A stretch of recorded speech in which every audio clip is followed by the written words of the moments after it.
टी20 विश्वकप आरंभ होगा पूर्व तीन भागरे विभक्त है भारतीय टीम बा तीनटा ग्रुप रे एबे बांटी हो जाइछंती भारतीय दल खेलाड़ी माने। तो आपण माने जानिथिबे भारतर 15 जणिया दल एबे अमेरिका ग्रस्त रे रहिछंती टी20 विश्वकप खेलिबा पई। तो एही 15 जण खेलाड़ी मानको मध्य रे एकता एबे देखिया को मिलु नाही। दिनिकिया विश्वकप रे भारतीय खेलाड़ी माने एकतार सहित खेलिथिले जहा द्वारा भारतीय टीम दिनिकिया विश्वकप फाइनाल रे पहुंची पारथिला। किंतु एही टी20 विश्वकप आरंभ होगा पूर्व एबे भारतीय खेलाड़ी माने अलगा अलगा ग्रुप करिबारे लागिछंती।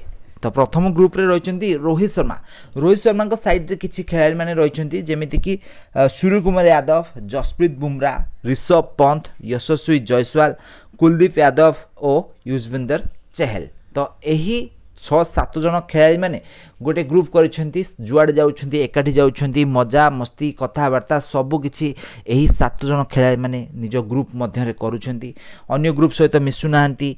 तो एटा भारतीय टीम पे गोटे बहुत बड़ चिंतार विषय। मैच रे यार प्रभाव निहाती भाव देखा मिलिबो।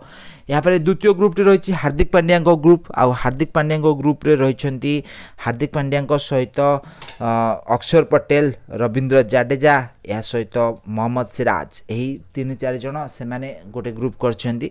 तो आपण माने जानिथिबे हार्दिक पांड्या, अक्षर पटेल आउ रविंद्र जाडेजा एमाने होचंती गुजरात रो खिलाड़ी। तो तांको भितरे बॉन्डिंग रही।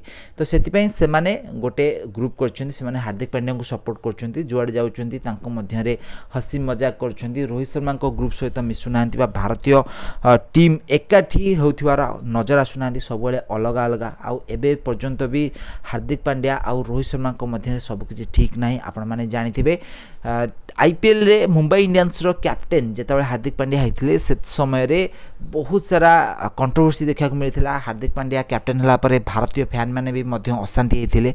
आउ एहा सहित रोहित शर्मा आउ हार्दिक पांड्या को भितरे किछि ठीक नथिला। यार फोटो वीडियो आपण माने निहाती भाबरे देखिथिबे। फील्ड ऊपर भी यार प्रभाव देखा देइथिला जहा कारणरू मुंबई इंडियंस आईपीएल रो पूरा 600 नंबर टीम रे रहितला 10 नंबर टीम रे पूरा पूरी रहितला हार्दिक पांड्या को टीम। तो यार मुख्य कारण थिला टीम मध्य फाट। तो वर्तमान समय रे टी20 विश्वकप आरंभ होगा पूर्व भारतीय दल रे फाट देखा मिली। प्रथम ग्रुप रे रहिछंती रोहित शर्मा तांको सहित 6 जन खेलाड़ी माने 7 जन। या सुधा हार्दिक पांड्या तांको सहित 3 जन खेलाड़ी माने 4 जन 7-4-11 चली गले। आउ रोइले 4 जन 15 जनिया दल मध्य आउ जो 4 जन रोइले विराट कोहली, अर्शदीप, शुभमन गिल, शिवम दुबे, संजू सैमसंग एमाने रहिछंती न्यूट्रल ग्रुप रे जो माने कि कहा सहित मिसुनांती से माने एका रूम रे रहउछंती निज निज भितर कथा होउछंती।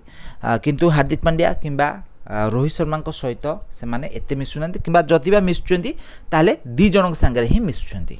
तो एमाने केवल देश पाइका खेलिया पई चाहिचंती समस्त टीम को एकाठी करिया पई चाहुचंती एही 4-5 जन खेलाड़ी।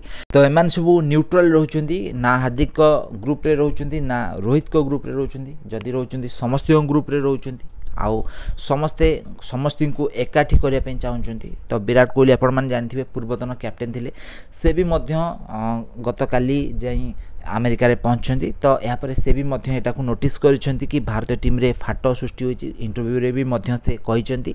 तो से चेष्टा करूछंती कि भारतीय टीम को पुणी थरे एकाठी करिया पई आउ भारत टी20 विश्वकप रे जेमती भल प्रदर्शन करिवो सेथि पई फोकस करिया पई भारतीय खेलाड़ी माननकु से उपदेश दैछंती। तो आपण माने जानिथिबे आईपीएल रे हार्दिक पांड्या और रोहित शर्मा को मध्य बहुत सारा विवाद देखा मिलथिला। तो यार प्रभाव एबे भी मध्य भारतीय इंटरनेशनल दल रे देखा मिलुछि। तो टी20 विश्वकप भारत आसंता 5 जून रे आयरलैंड विरुद्ध रे खेलिबो तार प्रथम मैच। यहाँ पर द्वितीय मैच टी पाकिस्तान विरुद्ध रे 9 जून रे खेलिबो। तो यहाँ पर भारत आहुरी 2टी मैच जहा कि रहिछि यूएसए सहित और कनाडा सहित ग्रुप स्टेज रे भारत 4टी मैच खेलिबो। तो आपण मानकु कोन लागुछि फ्रेंड्स भारत एही टी20 विश्वकप रे किपरि भाबरे प्रदर्शन करिवो। तो एही समय भारतीय दल तो फाट निश्चित भाव देखा देछि। तो भारतीय दल किभଳି भाबरे प्रदर्शन करिवो हमकु कमेंट बॉक्स रे निश्चित भाव कमेंट करंतु। आ एभଳି क्रिकेट संबंधित टेक्निक खबर विषय अधिक जाने गले चैनल को जल्दी जल्दी सब्सक्राइब करी पाखरे आस्थिबा बेल आइकन को दबाई दियंतु।